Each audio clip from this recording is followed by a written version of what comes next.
Welcome once again. It is time for another installment of JC and Morgan. JC Sherbert of 24/7 Sports, Mike Morgan, ESPN, SEC Network. We have had an incredible litany of guests here. You know, we started off with some announcers and sideline reporters, and now we've dipped into almost on accident. I'd love to take credit for this, like this was a grand plan I had, months ago, but just happened to know and work with some really talented people that also were really talented quarterbacks. So we had Tim Couch, we had Greg McElroy last week, we'll have Ryan Leaf next week, and a guy that I've gotten to know quite a bit over time is joining us this week. Two-time SEC Player of the Year. So Couch did it once, Matthews did it twice, McElroy won a Natty, and Leaf was a Heisman finalist. So a lot of accolades here. But I would say also in the case of Shane Matthews, a guy who was part of one of the most revolutionary offensive changes in college football. If you go back and you watch those early 90s Steve Spurrier teams, the first few of which Shane Matthews was the quarterback starter in 90, 91, 92, all SEC and all three of those seasons. And you can also catch him on the Pod Up podcast Monday through Friday. He's the radio analyst for the Florida Gators, but he still remains objective. And oh, by the way, he just coached XFL. He was just the quarterback's coach for the Orlando Guardians. So he's been busy. Shane Matthews, kind enough to join us. Shane, how are you, man? I'm doing well, guys. Appreciate y'all having me on. The difference between all those other quarterbacks that you've had on, Uh, they got drafted. I didn't even. I'm still waiting on the phone to ring. that's right. And when you let's see, it's 7 rounds now. Was it 12 when you came out? You know, I should For know that. I think it was. Yeah, and I'm still nobody called. Still But I nobody lasted a called. long time somehow. Holy So now smokes. you did two stints with the Bears. I live outside of Chicago. I've been learning all about the Bears lately. So uh, bless you for living up here for that long. well, I only lived in my football cities for the 4.5 to 5 months, and then I came Yeah. straight back to Gainesville as soon as the last game was over. I feel that. I feel I that. don't blame you. Now we've had some fun with some of the other guys with the kind of the recruiting which JC covered on a national basis for 15 years, but we were talking before we went on the air when you were coming out of high school in the state of Mississippi. We didn't have all this star system. The only thing I could get my hands on as a teenager that age that started getting into recruiting a little bit, you had these the Tom Lemmings of the world, Max Emfinger, and they would have like publications. It wasn't nearly as organized. Obviously, we didn't have the internet. But you were saying you didn't have any stars, or I mean, you were completely. You can't say you were completely under the radar. You were recruited by LSU in Florida, but you were not the highly touted recruit as some of the other guys we've been talking about. Well, I don't know because you still had fax machines and Right. people were getting stuff in the mail all the time back then. You know, I got recruited by everybody pretty much in the Southeast except Wow. Alabama, and my dad played at Ole Miss uh, under Johnny Vault. Archie was Oh, his wow. quarterback his last 2 years, and so I went to Ole Miss games my entire life. My mom was a cheerleader there. It was Mm. kind of a foregone conclusion that I was going to go be an Ole Miss Rebel. But I narrowed my choices and took my visits to Florida, Florida State, LSU, and Texas A&M because Jackie Sherrill was a Mississippi guy, was the head coach at that time, and I narrowed it down to Florida and LSU. I wanted to play in the SEC, and of course LSU was feeding me all the BS that I'd be their next Tommy Hodson, and I don't know why I chose Florida. Uh, I was 6'2.5", 6'3", 165 when I got on Mm. campus. When I left campus 5 years later, Mm. I was 6'3", 180 when I went to the combine. So I was a very small guy, but Mm. I don't know what kind of star I would be. I was a three-sport athlete at a really good high school with a lot of good players. So who knows what kind of stars I would have been today. What you So, say? oh, Well, sorry, Mike. yeah, just let me just follow up on that, JC, and then we'll stay with Sure. this recruiting front in a second. You say you didn't know why you why you chose Florida, and people have to really go back in time to remember, and I have to remind myself. I mean, JC and I are in our 40s. There's a lot of people that listen to this podcast across the country that might be 22.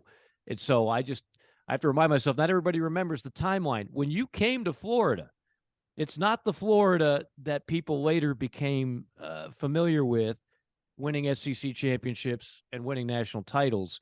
They didn't win anything for like 100 years. And so, and Spurrier hadn't become a thing yet. And I mean, heck, they were playing on turf. Like, what was it that took you over the top to go to Gainesville? Well, my dad was my high school coach and my mom was a teacher at the school. So they went on all my visits with me. And then we'd come home and make a little list of pros and cons. And obviously my mom loved the University of Florida from an academic standpoint. Um, and so that kind of sold me on it. And I love, living in Florida. I mean, you can't go wrong. Coach Spurrier always told his recruits, people save up their entire lives to move to the state of Florida. When they retire, well, hell, you can come be a Gator at 17 and live in the state of Florida. So Spurrier wasn't the head coach; it was Galen Hall. And like I said, if they would have had the transfer portal back in my day, after my first 2 years of literally doing nothing at practice, I was begging my mom and dad to let me transfer to Ole Miss because I knew I could play there right away. But we had a rule in our family: once you start something, you will finish it. And they say you're going to graduate from the University of Florida. And thank God some dude named Steve Spurrier that I'd never heard of got the job and gave everybody an opportunity to show what they could do. Yeah, the story, Shane, I was going to ask you about that. I was like, yeah, that you didn't necessarily, you didn't commit to Coach Spurrier. You committed to Galen Hall, and they were Emmitt Smith, student body left, student body right type of offense. And so the story goes, I think, because I read Spurrier's book recently on an airplane. I like to read it over and over again. And you're fifth string coming into spring practice, but he said, I like to give everybody a chance. And sure enough, you were the fit for that offense. What kind of a relief was it to get out there and play in that system, which at the time was cutting edge and just kind of get a new breath of fresh air with your football career? Well, it depended on which day of the week. If I was fifth string or sixth string, just it varied. But during that spring practice, a couple guys got banged up, didn't play well, and I always got sent down to the tight ends to throw every practice. John Reeves, who was an All-American quarterback at Florida, coached the tight end, so he kind of took me under his wing, and he was in Coach Spurrier's ear the whole time. You need to give this kid a shot. And being a coach's son, I just picked up his terminology, just how he thought.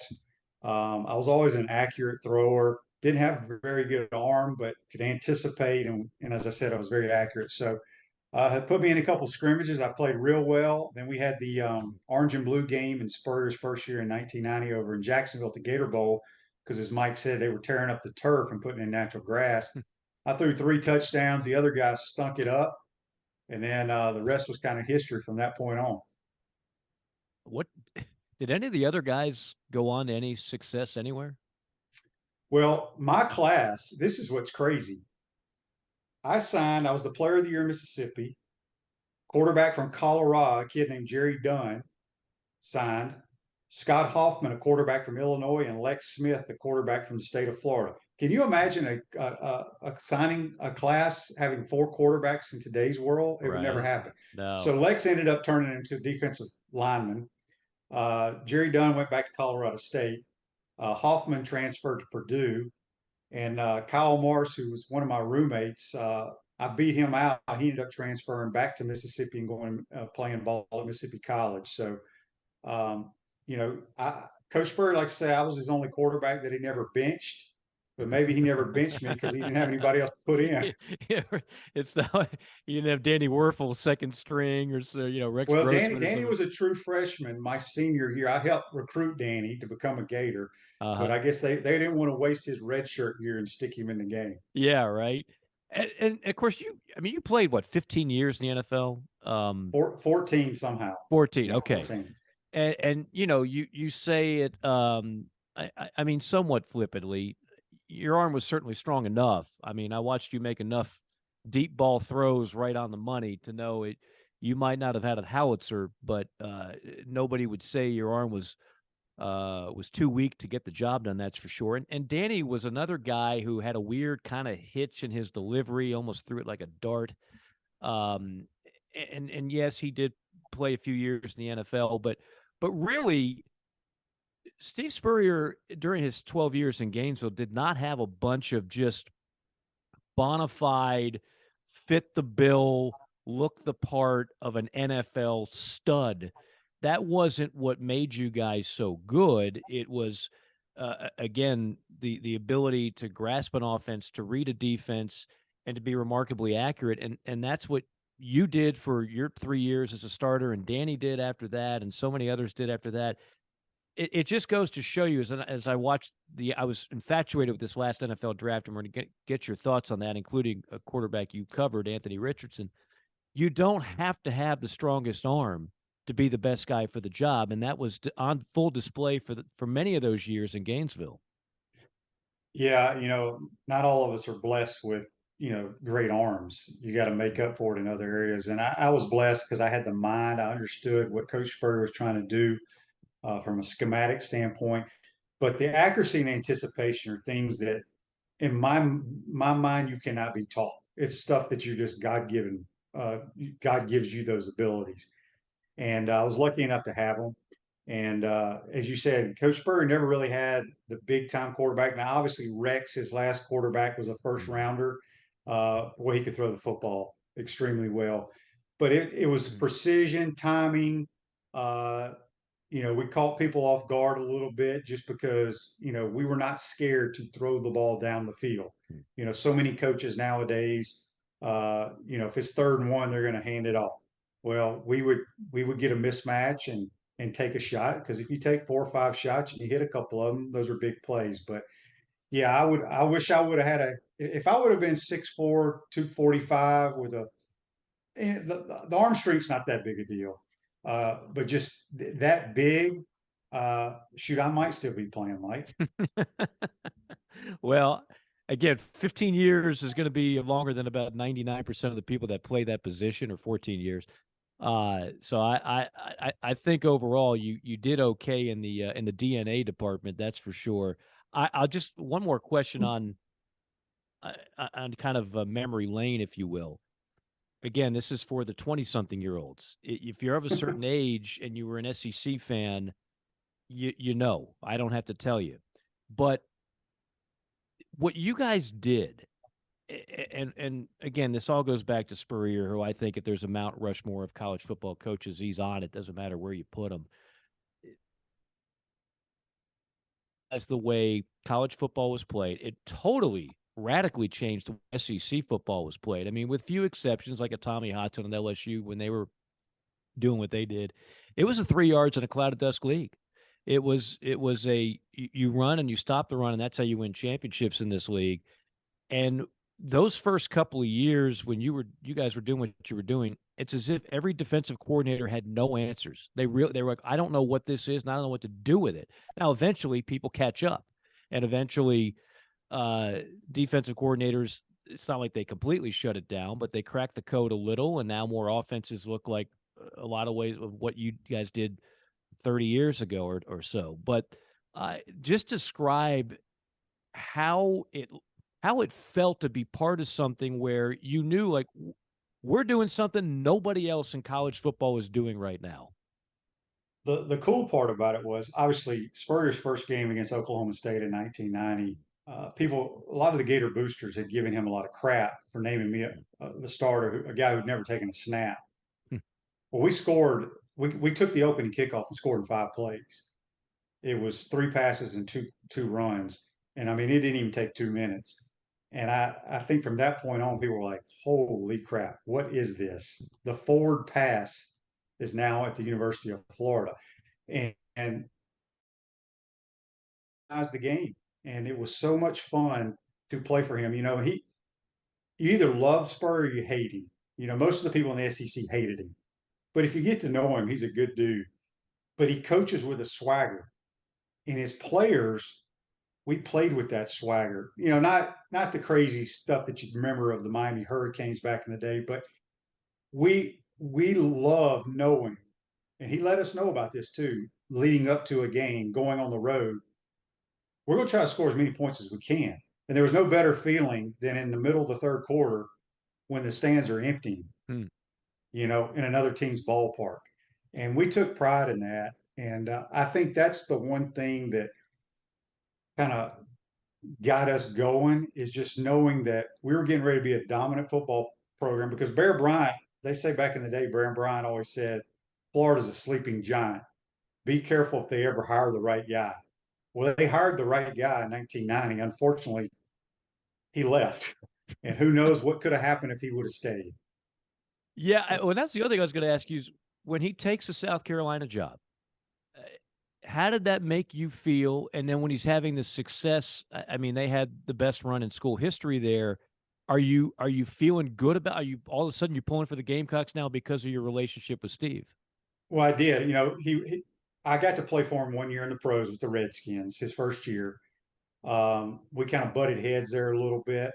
And then I went with Marvin Lewis, who was the defense coordinator to the Bengals. But when Coach got hired at South Carolina, I thought it was very odd at first. But I'll never forget, I was sitting in a buddy's skybox when the Gamecocks rolled into Gainesville. I want to say they played there the first year. I sat up in that box and called every offensive play before it happened. He had the same exact signals that he had when I played for him. And these people sitting in the skybox are like, how do you know these plays are coming? I'm like, it's the same signals we've had 15, 20 years ago. So did I root for them? Absolutely, I did. Not when they played the Gators. I wanted my school to win. Right. But every other time I was pulling for the Gamecocks.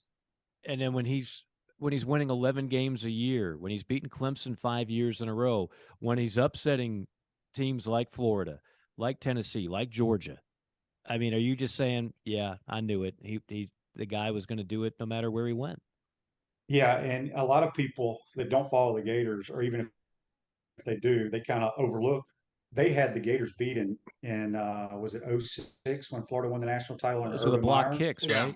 Block kick. Well, they threw a slant down to about the 2 yard line that would have sealed the game, but there was like an illegal formation or the left tackle flinched, gets called back, and then they don't convert or whatever, and then they get the field goal blocked.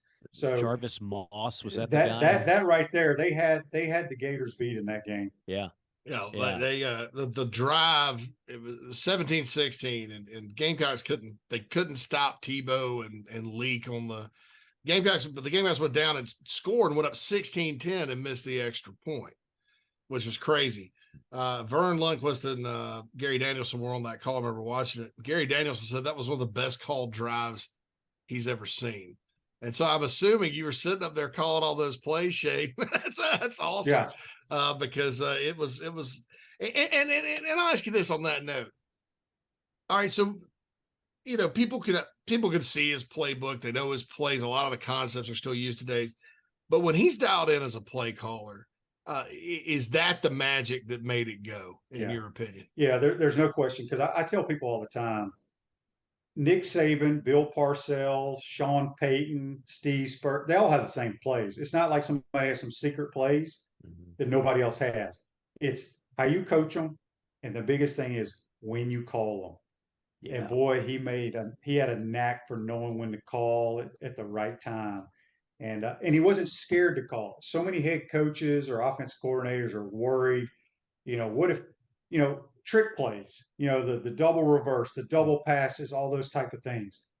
We didn't call those trick plays or special plays or however people have them on their call list. They were just regular plays because we practiced them every single day. As soon as stretch was over, you go run 6 to 10 plays of nothing but reverses, double passes, and things like that. So they're second nature to everyone. But he knew exactly when to call those. That's such a great point. I think about it like it's not like stealing somebody's barbecue sauce, right? Like I can steal your barbecue sauce recipe and I can bring it home to my house and I'm putting it, on the meat. Like it's the same sauce. You didn't do anything special. I stole your ingredients. I got your recipe. I can now make it. You can take the NFL version of this to me is Andy Reid. I think Andy Reid is the best in-game play caller adjustment guy in the NFL. So whether it's Eric Bieniemy or anybody else, you're going to steal some of those plays, right? You're going to take them with you in your new job. But guess what? You're not going to have the same acumen in all likelihood as one of the best guys to ever do it in Andy Reid. And the same thing with people have been running Spurrier plays for the longest time, but do they know when to run certain plays, what adjustments to make at halftime? I think he's one of the best to ever do it, and I think there's very few that can do it that well. Yeah, and what's great crazy about it too is he did it from field level. Right. You know That's how right. he could see the game unfold down there because it's hard. I've done it from both, and I'd much rather be in the box. Yeah. It's and I remember calling that game. We did it. This is back when CSS did and the Sunshine Network and all that. We all were kind of, it's a conglomerate, really. The regional, the RSNs, regional sports networks, and we would record before the SEC network. So we would, if nobody picked up the game, we would do it on pay-per-view, which fans would always be pissed because I just had to pay $30 to see whatever. And the production value typically wasn't what you'd find out on ESPN or Fox or CBS. But then we did it for if it was picked up, and that one is, as you guys mentioned, was a CBS game, right? With Vern. We would do it for the replays. So you would watch the game on replay. So we're in the auxiliary booth and I'm calling the game. And as I'm watching, it started off with all these Gator fans were so happy to see Steve back, even though it was on the other sideline. It was kind of, this is going to be cute. We get to look at Steve. Then we're going to kick his rear end, and then everything. And then all of a sudden, it started sinking in the fourth quarter. We might lose this damn game. This is not a cute story anymore. You could feel the anxiety of 90,000 fans in the swamp. Like, this guy's going to do it to us. Like, I can't believe it. And it's, for the first few years, the story was it was overdone. Like Steve's coaching against his alma mater, but those were classic matchups, and the ability to go, because some people said, well, it's Florida, like you said, Bear Bryant said it's a sleeping giant. But when he went to South Carolina and did what he did there, that was like, I think that just added to his legacy. Like, I can beat yours with yours. I can beat you with mine. It doesn't matter. I'm going to outcoach the guy on the other side. Yeah, he's tremendous, and like you said, I never thought he'd have that kind of success there. And they won games, and boy, they started getting some really good players with Lattimore and that whole crew, Jadeveon Clowney and Jeffrey. Stephon Gilmore. Boy, he had some good players come through there. What is this might be a tough one to answer because you weren't in the booth at that time, but when you look back at the Urban Meyer era, okay, you can't take, it's a good and bad situation. You can't exclude one or the other. He won 2 national titles. For a while there, they were the preeminent program in college football.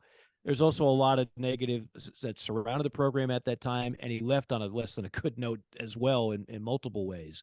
So how does your typical fan there, when Urban Meyer comes up on your show, is it like somebody just ate a sour apple, or like what is the reaction? It's a little bit of mixed reaction. There's still all that talk about he's the only guy that's eligible right now to go in the Ring of Honor in all of Florida football. Nobody else has the credibility or the accolades or whatever the criteria is to get there. It's only him. And I don't think a lot of the fans want him in it, even though he got his 2 national titles. Tremendous football coach. I think the way he could recruit and evaluate players, one of the best of all time. I mean, if you think about the players that he brought to the University of Florida that ended up playing a long time in the National Football League, and then what he did at Ohio State as well. The guy's a great football coach, but I'd say majority of the Gator fans have a bad taste in their mouth when it comes to him. I feel that too when I'm there. And it's incredible because what other fan base would not have anything but the best love for a 2-time national championship coach? But this is a unique circumstance. He's not your typical. He didn't leave your typical legacy. Right. That's what makes it such a polarizing situation. He's certainly a polarizing guy even to this day. Talking with Shane Matthews. Shane, I caught you on your show today, and I've been on it before and love the job that you do. And what I respect about you, even as a guy who's in the booth, there's a lot of analysts for particular universities out there, and they feel like they got to sugarcoat everything. You don't play that game. You told me last year Anthony Richardson was not going to be a great college quarterback. I don't care how high he was drafted. He wasn't. He wasn't very good last year. I mean, they were 6-7 for a lot of reasons, but he was one of the least accurate quarterbacks on the team, in the country, and that was detrimental at times. But I caught you today saying Florida will win at least 8 games. So tell me, what is it? what am I missing? Because it's Graham Mertz at quarterback, who wasn't exactly lighting the world on fire at Wisconsin. Certainly have some deficiencies. They haven't plugged all those holes in 1 year under Billy. And Billy's, I think Gator fans are still kind of a wait and see attitude on him. So why are you optimistic this year about Florida football? Well, I think I've said this the last 3 or 4 years. We have been not SEC caliber on the front seven defensively. I think we're going to be better there this year. Mm-hmm. I think we're going to be better on the back end. Let's be honest, we can't get any worse defensively. Offensively, I think we'll be a more consistent offense. So you may not have a lot of splash plays. I think Graham Mertz. I've talked to a lot of college coaches, not at Florida, but that were going to recruit him out of high school and that have seen him on tape. They like him a lot. Did he tear it up at Wisconsin? No, nobody's ever torn up anything at the quarterback position coming out of Wisconsin. Russell Wilson had a decent year, but I don't even count him because he played 1 year. I think he's going to be extremely accurate. He's going to be able to move the offense. It may not be explosive, but I think it's going to be more consistent. And there's two games on our I know everybody talks about how tough our schedule is. I don't see that. I'm like the only person that doesn't see that. But I don't care. Because is Utah a good team? Absolutely. They've won the Pac-12 back-to-back years. But are they beatable? Yeah, I don't even know if Cam Rising's going to play coming off an ACL. So will that help the Gators? Possibly. But going to Baton Rouge, I don't think we can win, and I don't think we can beat Georgia. But everybody else, I watched Florida State last year, and kudos to them. They won 9 or 10, whatever they won. They beat one team with a winning record, and I watched the tape going into the game last year, and I'm like, Florida is a better football team than them. And Florida played them toe to toe. Okay. Jordan Travis just made unbelievable plays for us to lose that game. All the other games, Missouri, Kentucky, Vandy, South Carolina, those are teams we're supposed to beat. I know we haven't beaten them like we're supposed to, but I think we're going to win those games this year. I just think Billy having year 2, everybody's going to be on the same page, but I think it's going to be a more consistent football team. May not have a whole lot of wow factor, but I think they're going to win 8 games. I really do. We can talk about the questionable coaching hires over the last 10 years or so. But the thing that stands out to me in the descent of Florida football is the talent level. I'm not saying they haven't had good players. There's always going to be a first-round talent on the roster if it's the University of Florida. There's always going to be guys, a couple at least, that are all SEC caliber. But it's not nearly the type of talent that you had under Spurrier and you had under Urban. And what we've seen now is this paradigm shift in the league where Georgia is now what Alabama was. And Alabama's not too far down. I think LSU is going to be good for a long time under Brian Kelly. And Tennessee seems to be on the rise. South Carolina under Shane Beamer seems to be on the rise. And so I guess my question is, where is Billy Napier in Florida football in terms of increasing the level of talent? Because as we know, I mean, that was the biggest reason why Dan Mullen got shown the door, was recruiting or lack thereof. So what is it going to look like a year from now, 2 years from now, in terms of Florida football talent relevant to the rest of the league? Well, I don't follow recruiting, but supposedly 2024, Florida is like either 2 or 3 in America. It's Georgia, Florida, Alabama, and Ohio State. So obviously Billy and his staff are doing something right now. Again, a lot of things can change between now and when these kids are supposed to sign. But I think he's getting those type of players. As I told you, when I look at the Florida roster the last few years, the biggest difference to me has been the interior guys that front seven on defense has allowed teams to be able to do what they want to do. Just pound it between the tackles, and we can't rush the passer. If you can't rush the passer with your front four, you have no chance in today's football. So I think they're going to be much improved there. But you're right. You brought up Tennessee. I think what Josh Heupel's done has been fantastic. However, I think they take a step back this year. Yeah. Hendon Hooker was that good. I'm not a Joe Milton guy. Joe Milton can throw it through a wall. Congratulations. But, buddy, you got to do more than throw it through a wall to play quarterback. And he may turn out to be great. I don't see it. I think Ole Miss is going to be okay, but they're not going to stop anybody this year. I don't know if they'll win 7 games, but they're on the other side. But Georgia, South Carolina, we clobbered them, Mike, here in the swamp. I mean, just dismantled them. And then they went on this run and beat Clemson and I think they got called the Gator Bowl on radio, on Gino Toretto's radio, touchdown radio. I think they beat Notre Dame, but I watched them and I go, they don't look like a great football team to me. So I think that's why Florida has to become that this year we have to get back to at least being the second best team in the East. We're nowhere near Georgia's level. I don't think anybody in America is. Kirby's done a phenomenal job. It's hard to say that as a Gator, but I like Kirby Smart, and I think he's done a phenomenal job. Yeah, just got a commitment from another the highest rated quarterback, JC. What this? Yeah, they got two Ricola guy, pretty good Riola. quarterback. Yeah, a kid from California picked. The kid's dad was a center at Nebraska. Yeah.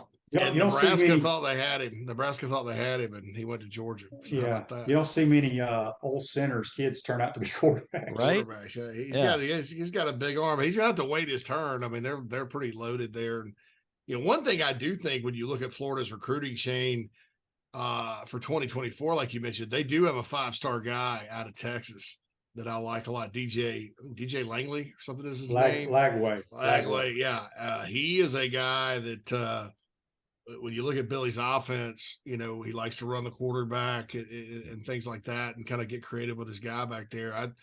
I think he's a guy that's a game changer. And I'll tell you this right now, I think he's a lot better than that kid that the NIL thing blew up with. Well, that whole thing was a mess. And I was embarrassed as a former player about all that. Because look, I'm not a big NIL guy. I'm all for player X signing autographs at the local mall, getting a car deal, jersey sales, but flat out saying, Mike Morgan, we'll give you $10 million to come play football for us. You may never play a damn down for me. Probably won't. I disagree with that. And so the money that was supposedly offered to Jaden Rashada was just flat out embarrassing. I mean, he was going to be making way more than half the starters in the National Football League were making. I mean, that's crazy. It's going on other places. Yeah. I mean, if you believe some of these figures from other guys, we are truly a pay for play league right now. That's not even including what the bidding wars for kids out of the portal, right? I mean, that was sort of egregious though. I was kind of stunned at those numbers, and I felt really bad for all of Florida, like Gators in general, because that's the one thing I think in all this stuff you want to avoid is something like that, because it's such a hot topic with players, and you start getting the rep. Well, they're going to promise you that. I mean, every coach in the country now goes, "Oh, the Gators will promise you this, but you're not going to get it." That was just a bad look, and I felt bad. But it looks like Billy's kind of recovered, and recruiting isn't slowing down. So I guess that's a good thing.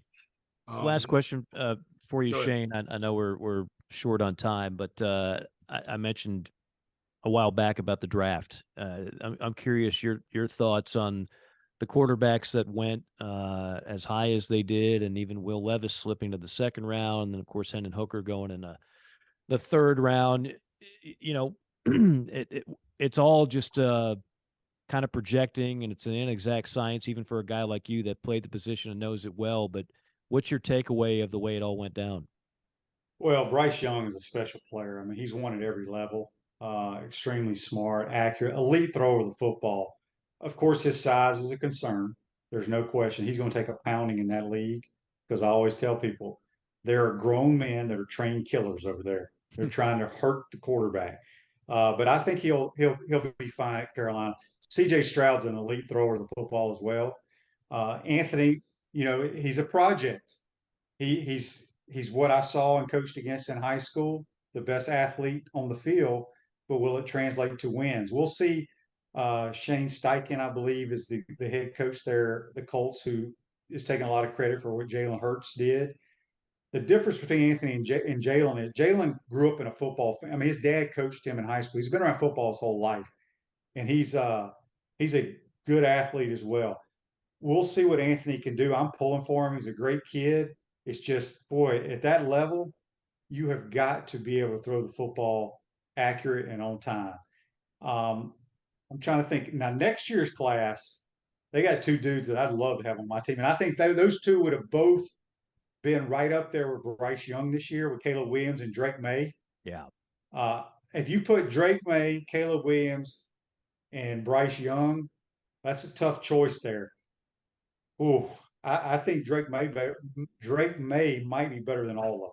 I had Drake in the spring game, and it's spring game. You can only tell so much, but there's just certain throws that he makes where you're just like, whoa. I do a lot of college football games. I don't see that. Like he is, and he can run too. He like can run better than people think. Yeah. He led the team in rushing last year. And I haven't seen Caleb up close and personal. Obviously, he looked good in his first year as a starter with Southern Cal. But yeah, those two guys, you may be throwing Penix over there at UW. You got that was my point on the Panthers trading up for Bryce. And I'm like you, I'm a Bryce Young guy.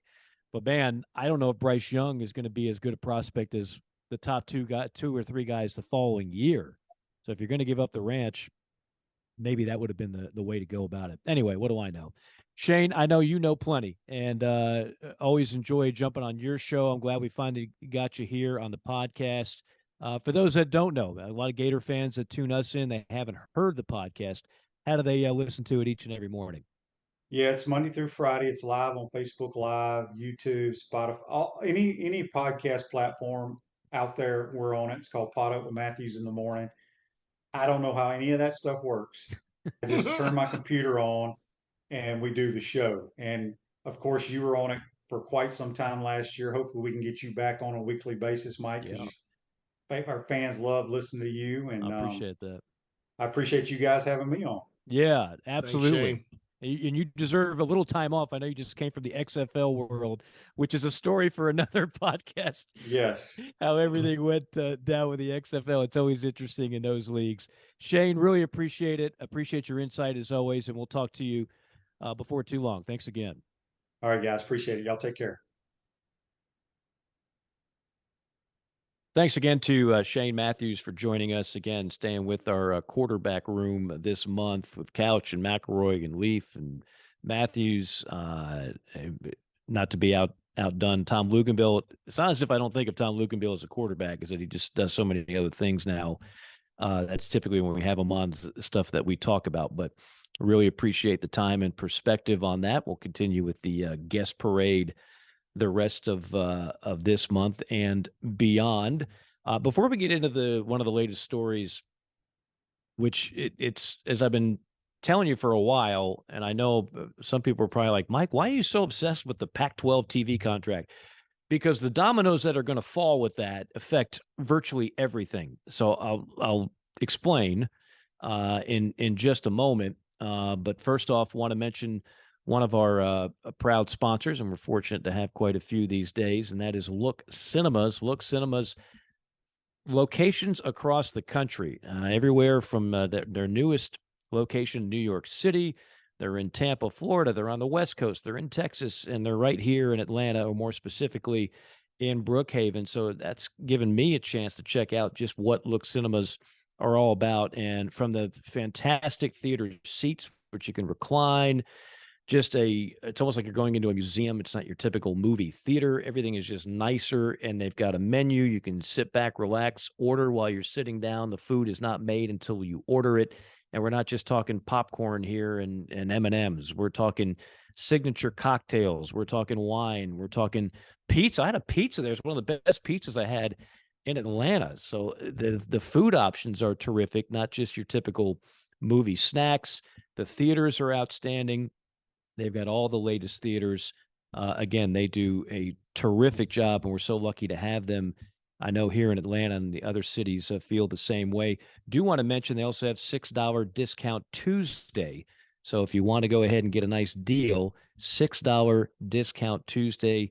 Also adding food specials as well. So check them out. Your local Look Cinema. And if you're in one of those participating markets and you want to win some more of the movie passes that we give away each and every week on JC and Morgan, you can tweet me at Morgan on Air and just use the code LOOK, LOOK, and we'll send out a pair of tickets to you. That's Look Cinemas. All right, JC, you mentioned this story. And look, I'm tired of talking about it too, but I can't. I know how relevant it is. Like, whatever happens with this Pac-12 deal, and supposedly it's getting closer and closer. Let's go over the dominoes that are going to fall, because right now everybody wants to know, what is it going to mean? Not everybody, but a lot of people in our audience are ACC fans and SEC fans, and it could have an impact on both, or it could have no impact. We really don't know, but I guarantee you, conversations and contingency plans are already going on. This week in Amelia Island, they already met administrators from the ACC. They gathered for their own spring meetings. More discussions about the growing revenue gap between the SEC, Big Ten versus the ACC. And it is significant. It's not a couple million. It's more than $30 million per school per year. Think about that. I mean, we are now in a day and age, as we've mentioned many times, where programs, quite frankly, you can use whatever euphemism you want, are buying players. And when you've got $30 million more than the team you're going up against, that is a problem, as the way Florida State is looking at it, and Clemson and North Carolina and others in the ACC. The Pac-12 deal, if and when it gets done here soon, we're going to know if the Big 12, the Big 10 was able to poach anybody from current Pac-12 schools.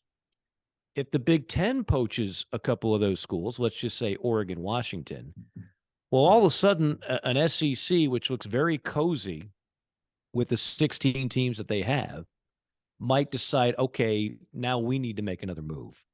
Well, if they make another move, then that could involve the ACC as the most logical fits. Well, the ACC schools can't get out of a grant and rights deal that goes through 2036. Oh, come on, Mike, contracts are made to be broken. Not ones that have a $120 million buyout in legalese writing, as well as if you did leave, and if you were fortunate enough to cut that $120 million check to leave, every home game you have from now through 2036, guess where that money's going? It's not in your pocket. It's going to the ACC. I said this a million times over for people critical of, and remember that this was not Jim Phillips, the current ACC commissioner. This goes back to Swofford. What was not good about this deal was also brilliant about this deal. What was not good about this deal is the forecast on revenues.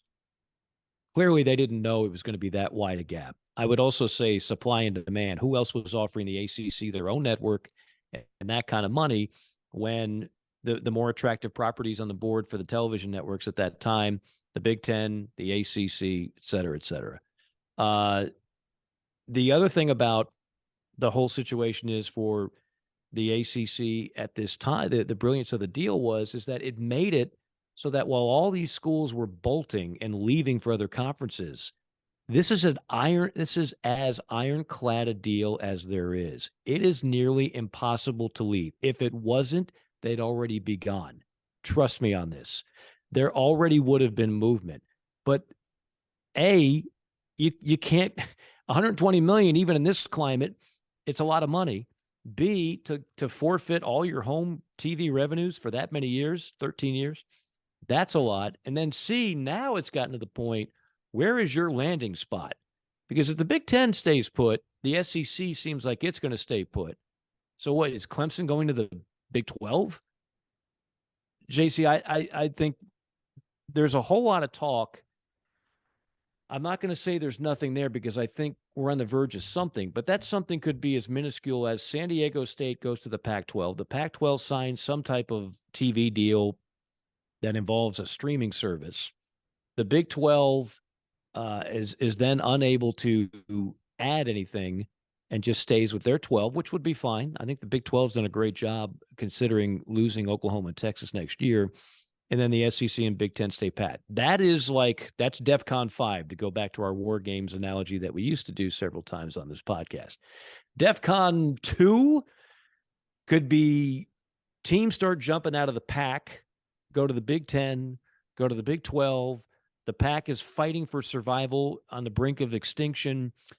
The dominoes that fall from the Big 12 and the Big 10 adding all of a sudden force maybe a little more pressure on the SEC to add. And here is the ACC with an ironclad contract, but with schools now that are essentially threatening. This is what the Florida State athletic director and others are now either implying or downright threatening. We want a Texas-Oklahoma Big 12 deal of yesteryear. What is that? That means instead of having an equal portion of the pie, we want special treatment because we're bringing in more revenue. So you're going to pay us more of that TV revenue than Wake Forest and Duke and Boston College and so on and so forth. That's a lot, as to use a Seinfeld quote, that is one big matzo ball. All these things right now are going on at the same time, and things are quiet. Every day you wake up, you'll turn on the internet, like, oh, nothing happened, no big deal. Something, JC, I'm convinced, is going to happen within the next 30 days, and it could be pretty significant when it's all said and done.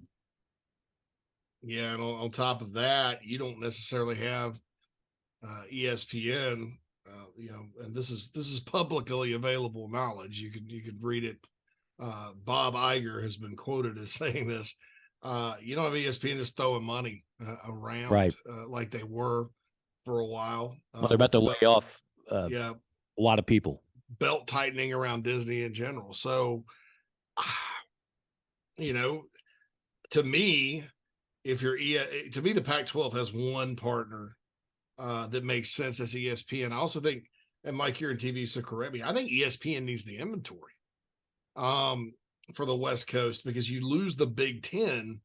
That's so much programming. The Big Ten, 14 schools, all up the upper fourth of the country, basically. There's no Big Ten on ESPN anymore at all. It's Fox, NBC, CBS. So, I think you need the Pac. You need the Pac-12 because you need the inventory. But at the same time, I don't know what the true value of it is. And boy, the Big 12, which, by the way, the Big 12 is like the song that will never die, or the song that never ends.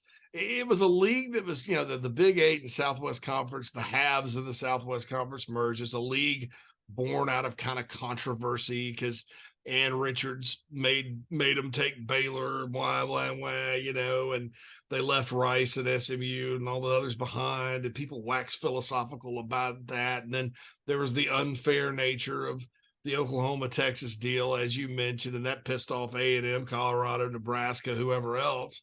And so they got out. And if you just said what league is going to collapse, what league is on life support multiple times, it's been the Big 12. No question. Well, the Big 12 may end up being one of three conferences left standing. I was going to say. I mean, because like I tell you, that league, and it makes all the sense. If I'm Arizona State, Colorado, and Utah, I'm like literally I'm like abandoning the West. I'm just like, okay, now we're it makes sense for all of us to be in the Big 12 because, you've got BYU that over there now. So it extends into the Mountain Time Zone all the way down to Florida. I mean, it is a super conference that if you add those four schools, Mike, I think they got a shot, at being good. Because they do have some brands that have a chance, but wow, you're just sitting there wondering, is San Diego State, and I guess SMU is the other school they're talking about adding to the Pac-12. Do those teams really move the needle? I think SMU is kind of an incubator to get in the Dallas market. I personally would probably add UNLV and Boise State too, if I were them, because they look like they're going to move their headquarters to Vegas anyway. Mm-hmm. And that's a school that would make sense. But man, I mean, there's just nobody out there to go get. I don't think they have a move the needle move in them, because I don't think that the schools that are willing to jump to the Pac-12, there ain't no needle movers in that group. And the Big Now, 12 headed them off and got their deal before the Pac-12. So in that's other words, right. like a Texas Tech at Oklahoma State, because they were talking after Oklahoma and Texas, they're Oklahoma State, Texas Tech go to the Pac-12. Not so fast, my friend. Because the Right. Big 12's in pretty good shape. They got more for their deal than they That's right. expected. That's right. And if you think about it, there's a lot of markets in the Big 12. We'll go from Orlando to Cincinnati, Pittsburgh, with West Virginia. You know, you've got Salt Lake City. You know, I mean, I just wow, you know, it's just kind of an amazing turn of events. So No, I think that league's in great shape. I really Yeah. do. Look, the SEC and the Big Ten, that dominance is not going anywhere in terms of they have some of the best brands. They have had some of the best success, and they will have the best revenues maybe in our lifetime, JC. I don't know if that's going to change when you and I are at the Shady Pines nursing home playing backgammon and bingo and watching the squirrels in complete amazement on how quick they can jump from the grass to the tree. I don't think during that time anything's going to change in terms of the SEC and the Big Ten still being the two major powers in college football. Now, I never bought into the whole thing of, well, it's going to be the AFC and the NFC, and there's going to be 30 teams in the Big Ten and 30 teams in the SEC, and everything else is just going to fall to like one AA. Like I'm not there. I think there's room for two power conferences, which is what we have, and some pretty doggone good ones, which is what the Big 12 is. And we'll see. And the ACC, and the ACC is look, the ACC is a quality league.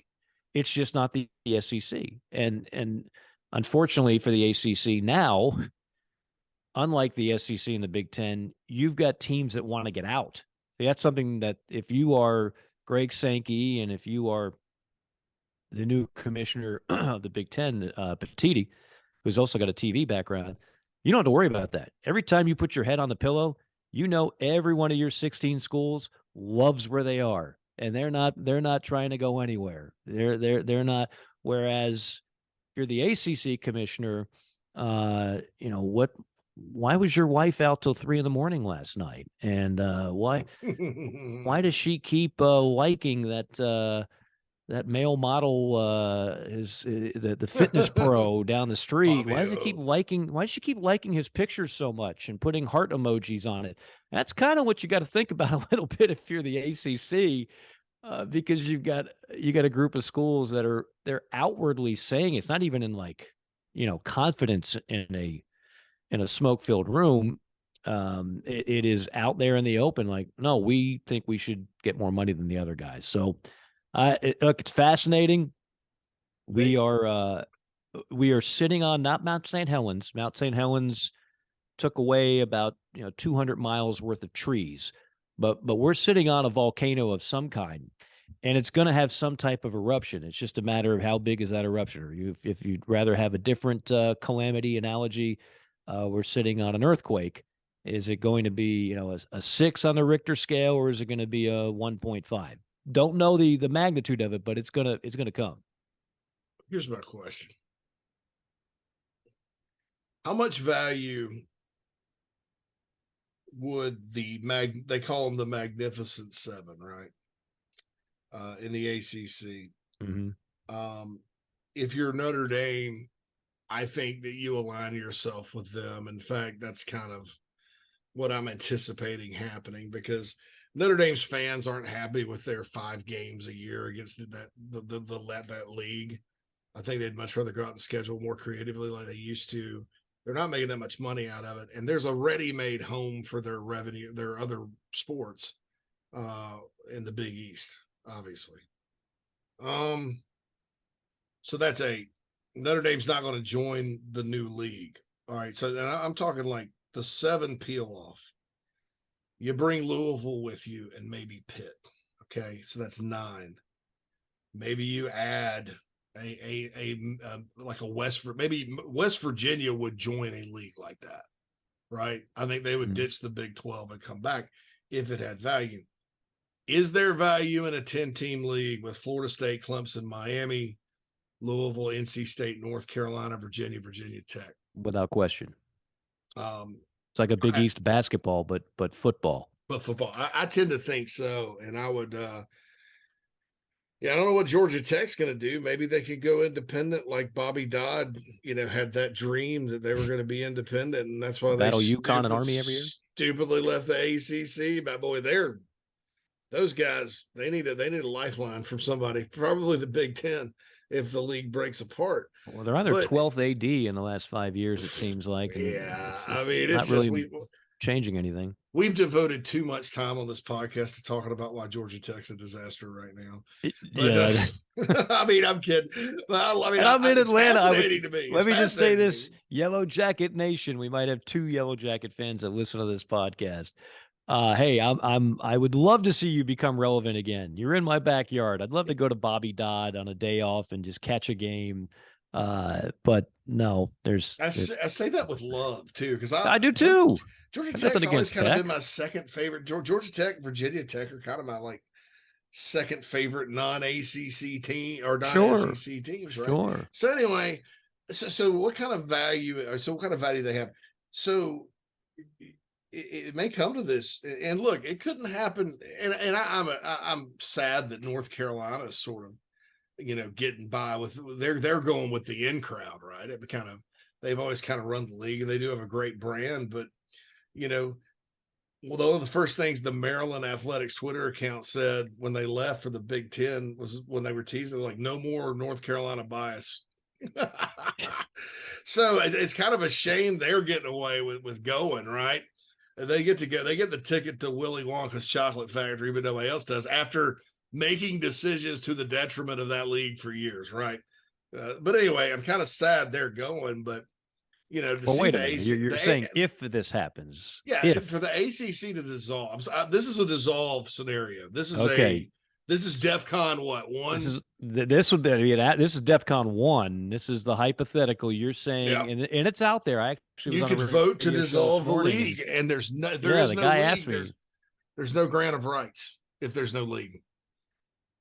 And yes, if you dissolve the league, now those other schools are going to sue you, but you could probably settle with them. I would think it'd be much less messy than Florida State and Clemson going, we're going to pay $240 million to go join the SEC. Because I don't know that the SEC is all that fired up about, I think the SEC would be interested in Virginia or Virginia Tech and North Carolina. And I think if North Carolina made them take Duke, because they're not going to want them to take State. That's a different type of rivalry. That the SEC would probably hold their nose and take Duke just to get Chapel Hill. But it's going to be a lot smoother if you dissolve it and break off, and you just sign a whole new, call it what, the East Coast Conference or whatever. ECC, and go, and it's a 10-team league to start. You can still have a championship game and all that. And then, I don't know what the other guys are going to do. Probably call up UConn and UMass. This is beyond DEFCON 1. Maybe go raid the MAC and have, or join. Oh, they'll all just join the American. Maybe Conference USA comes back, man. But they'll all join the Sun Belt, and there'll be a 24-team Sun Belt. It'll be the best. This is DEFCON 0. We have reached the apocalypse. It's just. But no, I would think that league would have a lot of value. I agree with you. I don't think it's getting to that point.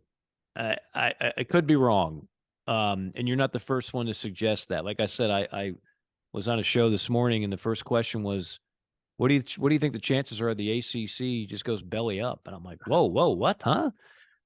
I don't think that's happening. Well, I know where you were on that show, what state, and a lot of people in that state wouldn't be sad to see that happen. Well, yeah, of course. Especially in that market. There's a lot of history there, you know. Right. I mean, I get it. Like, but no, I don't think. Look, I think the most and I don't think the SEC is looking to expand at all. If the Big Ten stays pat, and that's a big if, but if they do, I would be shocked if the SEC added a team. Remember this: every time you add a team to your league, that means you have to add at least that much revenue that every school's already getting for it to be financially practical. No one's going to add teams and take less per share in the conference. These schools are not in the business of taking less money just because you add a couple of teams to make your league more difficult for the coaches. That's not what they're thinking. And so when you add teams, the new TV deal has to be significantly more money to have it be more money for each team. So just adding teams does not make you better. That's why the dissolve and rebuild, when you eliminate some of the pie there and you drop back to 10 teams, that may make sense, at least for a little while.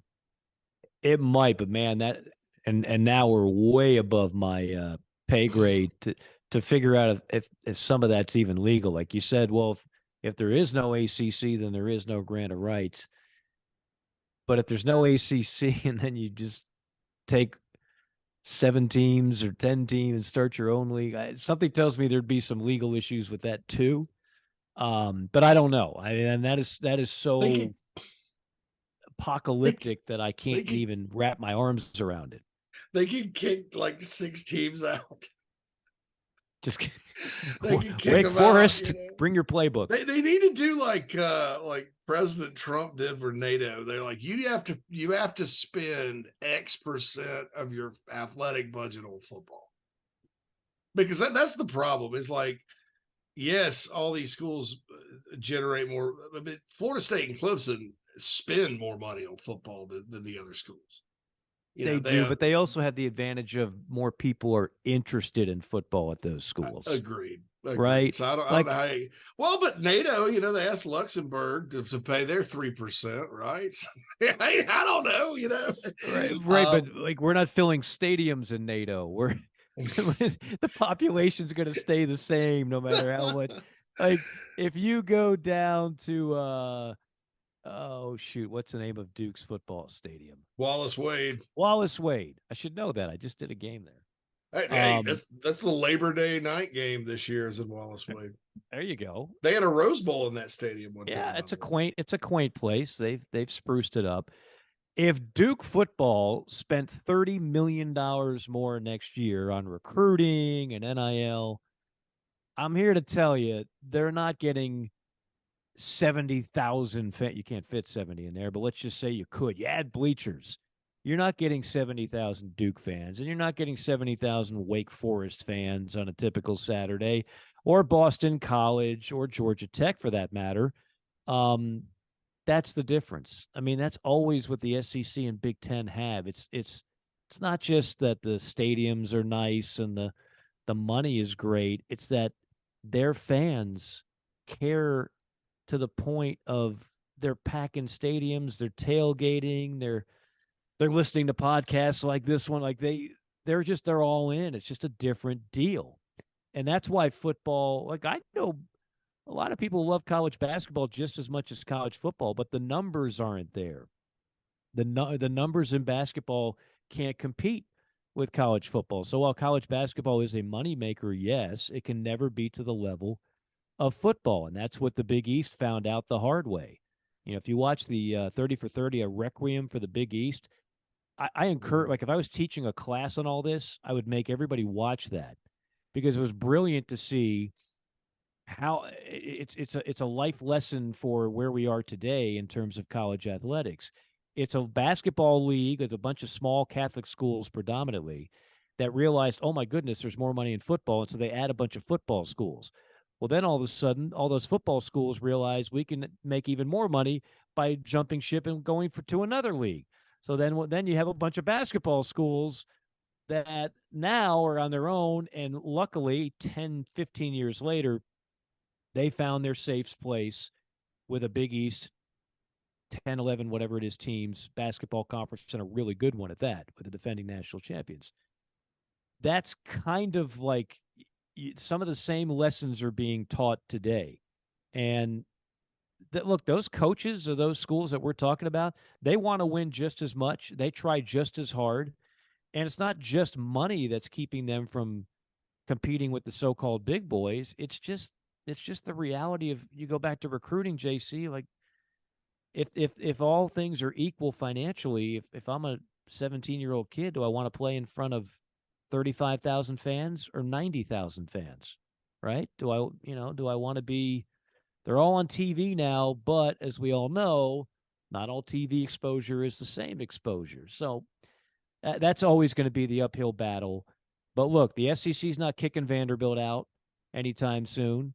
The ACC doesn't need to kick those schools to the curb.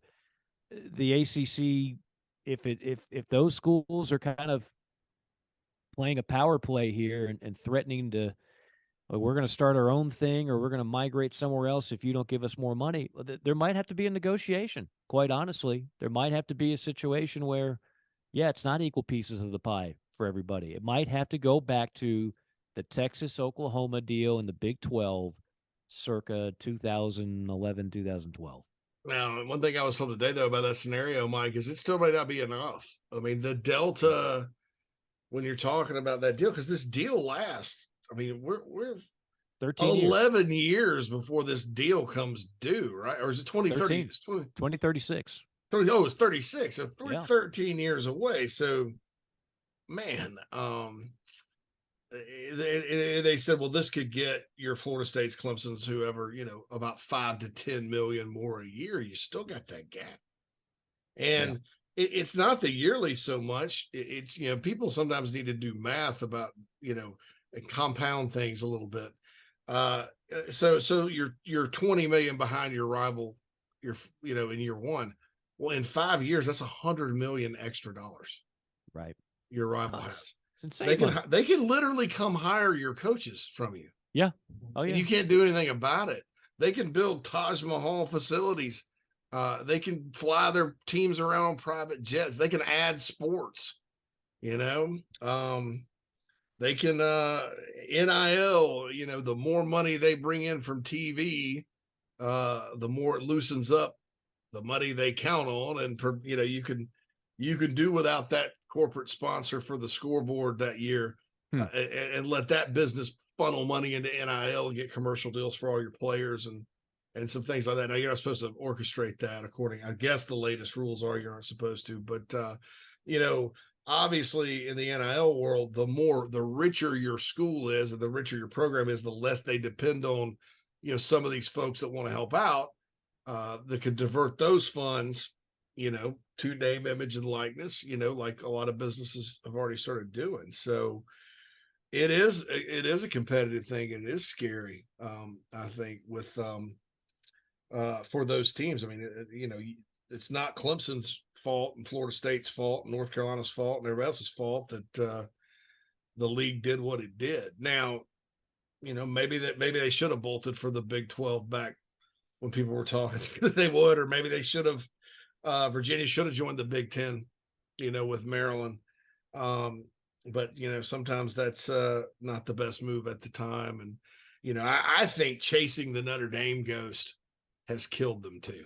I think there were a lot of people around the ACC that were convinced Notre Dame will eventually join our league. Still are. I mean, you can't convince these people that it's not going to happen. They do not want to hear that it's not happening. And I'm here to tell you that's not even their first choice of conference. I don't believe this girl. I not only think it's not their first, I don't think it's their second either. Well, Greg Sankey's very clever sometimes with what he says, and him making this thing like, oh, we're only interested in schools that are state adjacent to our footprint. And nobody thinks about the fact that Indiana has a long border with Kentucky. Yeah. And it's like, oh yeah, here we go. Yep. But Notre Dame wants to go cash in and get rich. It has better options. And like I said, and look, in Chicago, I'm around a lot of Notre Dame fans. They don't like the ACC deal. They think it's a bad deal for them. They don't like playing the teams in that league, home and home. Sure, they have history at Boston College. The Clemson games are fun. And yeah, it's fun to go to Blacksburg, every now and then. But, you got Virginia. And they have an old history with Florida State and Miami, obviously. But just like this league continues to like hedge its bets in the wrong way. It's just like when they put the daggum championship game in Jacksonville and Tampa back to back to back because they put Florida State and Miami in separate divisions. And they're like, we're going to sell these out. It's going to be awesome. And powerhouse football league, right? ACC, go, yay. Well, then they ended up with like Georgia Tech and Wake Forest. And then I'll never forget, back to back, once in Tampa, once in Jacksonville in front of 10,000 screaming Hokies. Boston College versus Virginia Tech. Florida State, Miami's only won the league once. And so they had to move it to Charlotte, right? We got to move it to Charlotte now. And I mean, it's just everything they've tried to do to make themselves relevant in football has backfired on them, right down to programs getting flat out worse when they joined the league. I mean, Miami has gotten significantly worse. And a report from their media today on 24/7 Sports says Miami just wants out of the ACC, period. And I can't say I blame them. I just can't say I blame them. I mean, it's been a disaster. And it's probably watered down their basketball product a little bit, which was, I mean, you can't argue that they're a better league top to bottom than the Big 12 now. And it's been that way for a couple of years. So, Mike, they're in trouble. I know that's right. Like I'm throwing out some radical concepts here, but nothing would surprise me just because I know, time is of the essence. And I know there's just that deal is just like nobody in their right mind would not attempt, not make at least an attempt to get out of it, and then see what you could negotiate from there. Yeah. I mean, I don't argue with you on, it's not going away, right? Like it's not this whole thing. And these ADs, while they're competing against one another, are talking with one another. And they have Florida State AD is talking to the Clemson AD, who's talking to the Miami AD, and they're saying, "Hey, we're not Syracuse, okay? We're not we're better, and we're a bigger product, and more people care about us. So we don't want to be making the same amount of money as Syracuse." The article by Ross Dellinger today was talking, or maybe it was yesterday, talking that FSU brings in 15% of the ACC media rights value, but receives just 7%. So they're in their eyes, they're getting less than half of what they should. You can't make that up. Like that is an unattainable situation if you really want to get what you consider to be your true market value. So yeah, it's an issue. I don't foresee. And look, if I'm wrong, I'm wrong.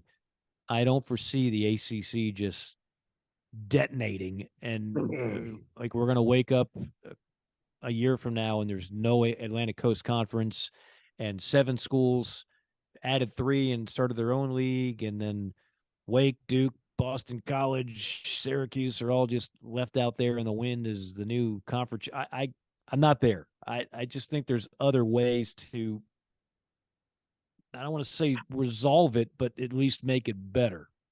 But I could be wrong. I don't know, Mike. I think it's a chance to. And here, the other thing I've hated, these guys with the ACC have tried to pretend like they're the Big Ten without like understanding exactly. The Pac-12 fell into this too. The Big Ten, as much as I love the schools and the fans and I appreciate the tradition and all that, it is a hypocritical conference. These folks that run these Big Ten schools and the Big Ten itself, they fancy themselves as like a big Ivy League that just so happens to compete in big time sports. But what they really are is cutthroat.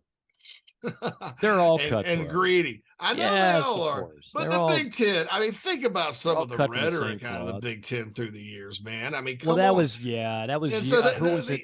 That was Delaney, right? yeah, they oversigned, and you still hear them take shots. Well, I don't know, and so the ACC, I think, kind of bought into that, and so they made decisions like, well, we don't want Virginia Tech, we want Syracuse, and for the state of Virginia had to force Virginia Tech into the league, which, by God, Virginia Tech's arguably been better than Miami for their football footprint. So then they finally got around to getting Syracuse and Pitt in. Oh, but guess who got left to the altar? West Virginia. West Virginia is only a top 25 most winning program in the history of college football. Okay. That could have helped their football profile a lot better than Syracuse or who was next to the dance? UConn.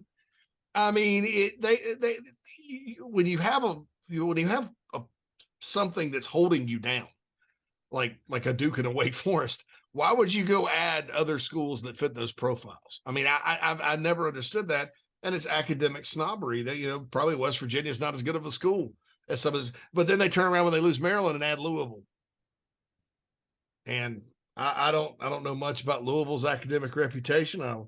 You can ask your wife Summer about that probably, and she can tell you. But I think it's probably a lot like USC Upstate where I went. I'm not gonna touch I don't know, that but I don't know anything about it really. I think Louisville's a great athletic program. My point is they made all these decisions based on academics, and then oh crap, well our product sucks now, so let's just go add Louisville. And then who were they? They interviewed Phillips like last summer when we were talking about this again. Oh, we almost considered bringing West Virginia into the league. West Virginia should have been in the league, man. I mean, it's not. It is because of the ACC that these poor West Virginia fans, who are 10 times as passionate as over half the teams in that league, 10 times as passionate, 10 times the West Virginia is 10 times college football what half the teams in that league are, right, Mike? 10 times. Okay, 10 times. It is a travesty that they have to play in the Big 12. A travesty. Where would you like them? In the ACC, where they belong. I mean, Pitt's already in. They have rivalries with Pittsburgh. I mean, geographically speaking, that makes sense. Yes, geographically. Now, money-wise, I think I don't know if they want to. I take my chances in the Big 12 right now. I was going to say, I don't think they're knocking on that door right now. Well, but anyway. By the way, Louisville wanted to be in the Big 12. I know they were kind of. I remember having a conversation with their AD right after they got shunned, and right around that time is when their football was enjoying great success. Their basketball was winning a national championship. Their baseball was going to Omaha, and the AD at the time, Jurich, I happened to be there to do a super regional, and he's like, "Yeah, you think we're good enough for you now?" Now, look, it wound up being okay. The Big 12 added TCU and West Virginia, and TCU just played for a national championship. But, yeah, Louisville easily could have been in the Big 12. That's where they wanted to go. Did they bounce back with Cincinnati? So yeah. Anyway, it's gonna be nuts. All right, do we have time for Five and Dime, or should we Let's wait? Let's roll it. Yeah. All right, back by popular. You'd be surprised, JC. And by the way, we do have the website. We don't promote this enough. We're going to start promoting this more and more, jcandmorgan.com. We have an email. Is that right? I didn't even know this. Yes, it's jcandmorgan@gmail.com. Okay, so if you got any questions, comments, I get most of mine via Twitter. People love the Five and Dime segment, which is good to know because it's a little bit off the beaten path. And I'm also still taking crap that I haven't seen Uncle Buck in its entirety. So I need to work on that. So what is Five and Dime? The Fiver Dimer, triple play. These are movies that many of us that like to watch a good movie multiple times watch multiple times. So I just take random movies that whether I like them or not, or whether JC likes them or not, or whoever, we go around the room, which in this case is just you and I. Did we see it 5 times or more, 10 times or more? That'd be a dimer, or none of the above. Okay, so here's the three. Starting off, going 80s, baby. Vision Quest. This was on the other day on an app called Tubi, which you can watch movies for free. It's got commercials.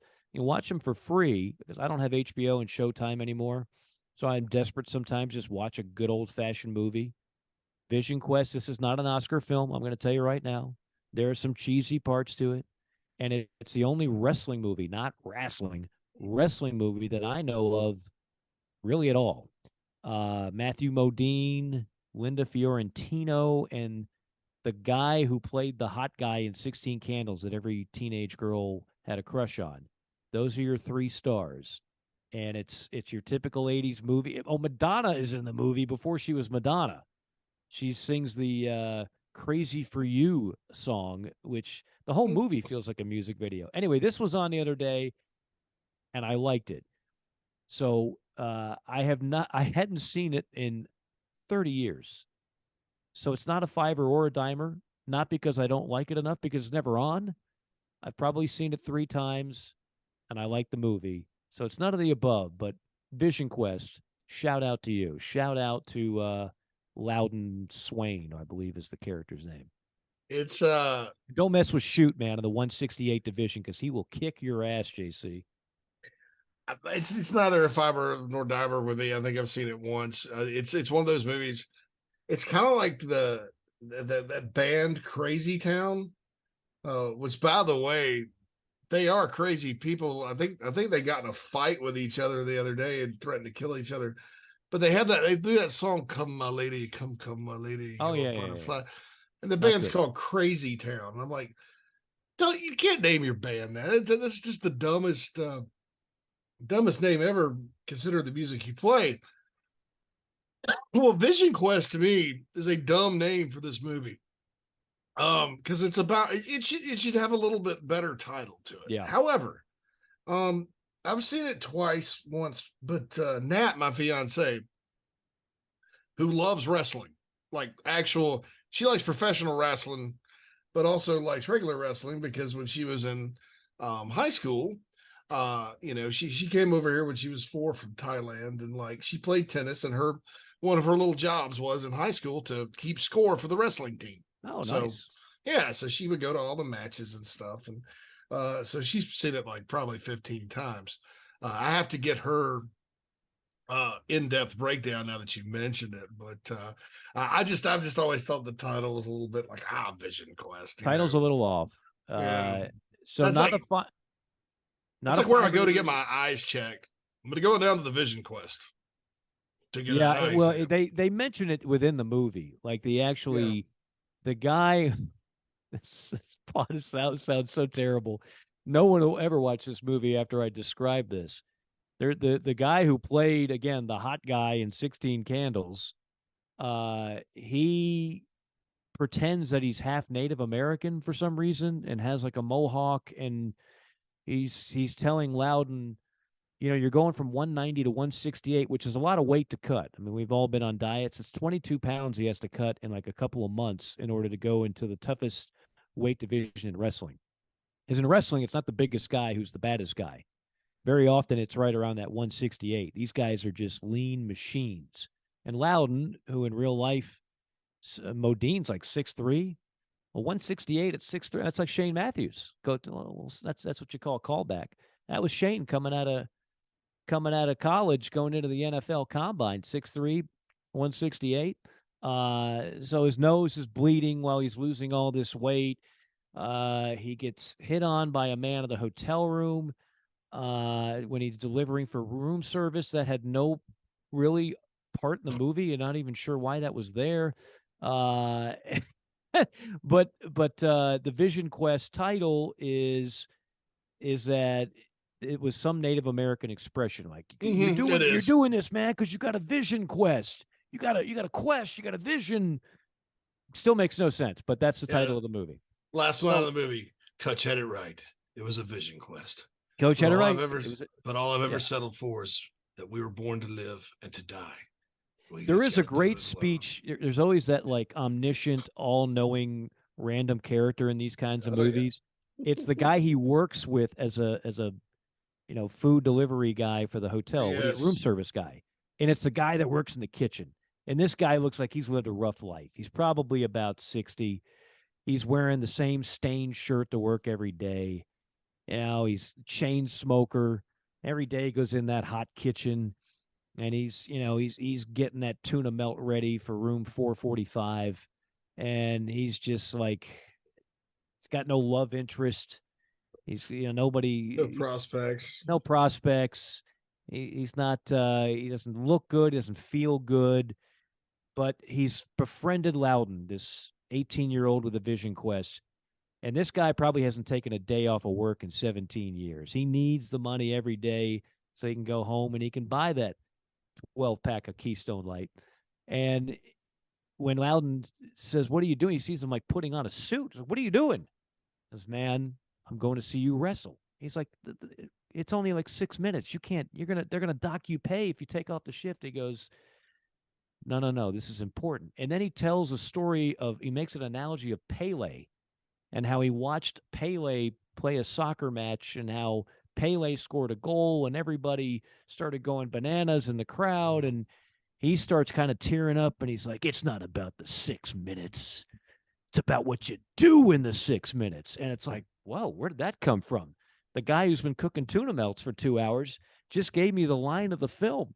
So it's cheesy and it's hokey and but it works. I can't tell you. It works. It made me want to go up a pegboard and drop weight so I can wrestle in 168. But I'm not going to do either one of those things. Okay. I'm there with you. Yeah. So that's more than you ever wanted to know about Vision Quest, folks. Wedding Crashers. Fiverr, Dimer plus. Yeah, agreed. I mean, there's so few good comedies out there anymore. Wedding Crashers came out in about 2006, 7. It's Vaughn at its peak. It's Wilson at its peak. It's a great supporting cast. It's not just like write a bunch of jokes and then make a plot, somehow shoehorn it in there. It all comes together, and yeah, it's a Dimer plus. Totally there with you. Your painting was a gift, Todd. I'm taking it with me. I'm taking it with me, Todd. I'm taking it. Then the Will Ferrell cameo is classic. Oh, the meatloaf. Knob crashing. What's she doing up there? What's she doing? She's doing up there? Crashing funerals. That's the kicker. Is Will Ferrell at his best at the end? Man. What is the last funny movie you saw? What was the last time you saw a funny movie? The last time a movie that I thought was funny, like real funny. Recently, within the last 10 years. I mean, it I can't think of one. It had to be like something new. It'd have to be a stand-up special where I actually laughed. Yeah, but that's not really. I appreciated Coming to America too. But I just appreciated it. I mean, because it was that couldn't have been that good. Speaking of callbacks, it was a big callback. Yeah. But, man, that's my point, though. They don't make, again, it's movies about people in capes and shields and shooting people and that's sad because I find myself quoting like Step Brothers a lot. That's like 15 lately. years ago. Yeah, all right, that's all we have. That's all we have. This newest generation, they don't have good comedies to go watch. How sad is that? Anchormans are done. I mean, man, that's like 20 years old. Jesus, that's my point. It's 20 years old. Well, you can't go to the movies and watch a good Judd Apatow has had the best run. He is the modern day John Hughes. Just about everything he's done, from 40-Year-Old Virgin to Knocked Up. Yeah, those were This all is good. 40 to like all the Paul Rudd and Siegel and Jonah Hill, like they all crush. Yeah. But even his movies have kind of. When's the last time he had a good one that made you laugh? That sucks. Yeah, it's depressing to even talk about. That's a sad reality you just hit me with. I know. Think about that. Share that with your podcast audience, your other podcast tomorrow. All right. And finally, as part of the Five and Dime triple play, Cobra. JC, you're the disease, and I'm the cure. The cure. It is about a fiver for me, but honestly, have not seen it since maybe the early 90s. My dad owned a video store, right? Did he really? in the What a mid cool 80s? job. Yeah, Family Video. And so we watched that. It came out like mid 80s. We watched that movie a lot. That and Over the Top, which is a way above a dime for me. Save that for another installment. Yeah, but okay, so you're going fiver. I'm going fiver on Cobra. I am with you there, and the only reason I haven't gone more is it's never on. It's such a bad movie that it's not on cable of any kind. You don't just turn on like TBS or IFC or Paramount or whatever or Netflix and all of a sudden, oh, Cobra. Like you can't find it unless you search it. And the reason you can't find it unless you search it is because in spite of having one of the greatest movie stars of our time, whether or not you think he's a great actor, and that doesn't matter. Sylvester Stallone, take a look at the receipts. It's so awful. It's so over the top awful, and yet I can't look away. So it's a fiver for me. But if you tell me, hey, Mike, you got Lakers, Nuggets tonight, and you got Cobra. What I'm doing is I'm going back and forth. Every commercial break, I'm going to Cobra. And then I'm letting it play out because it's a very thick plot. I don't want to miss anything that could be instrumental to the climactic ending. I'm going back and forth, Cobra, and the game. And throwing some Braves in there. So now I've really got the buttons working. But I'm getting some Cobra in there. I'm getting some Cabretti, one way or another, in there. So it's a fiver for me as well. Fiver for me as well. All right. Hopefully that helped everybody become a little bit closer to the cinematic arts.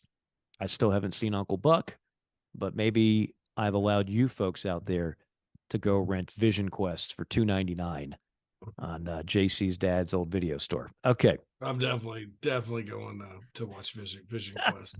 I'm gonna watch it with Nat. Watch it with Nat. Nat will love this. Yeah, I have a good feeling. And again, do not mess with Shoot. The guy was carrying a log of bleachers in a football stadium, which that's a really big football stadium for Spokane, Washington. Does Gonzaga even have a football team? That's my next question. Where the hell did they get that stadium from?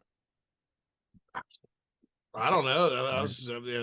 Worthy of a Google search. An interesting place to set a movie like that. Yeah, it's in Spokane, which I liked. Yeah. It's a nice different twist to have that locale. All right, we are way over time. Our thanks again to Shane Matthews. Our thanks again to all of you. I know you've really enjoyed the guest parade, and that will continue next week as well. Check out the website, JC and Morgan, at Morgan on Air, at JC Sherbert on Twitter, and all the other good stuff. JC, it's been fun. We'll see you next week. All right. Thanks, Mike. It was a blast, and it's going to be awesome next week. Goodbye, everybody.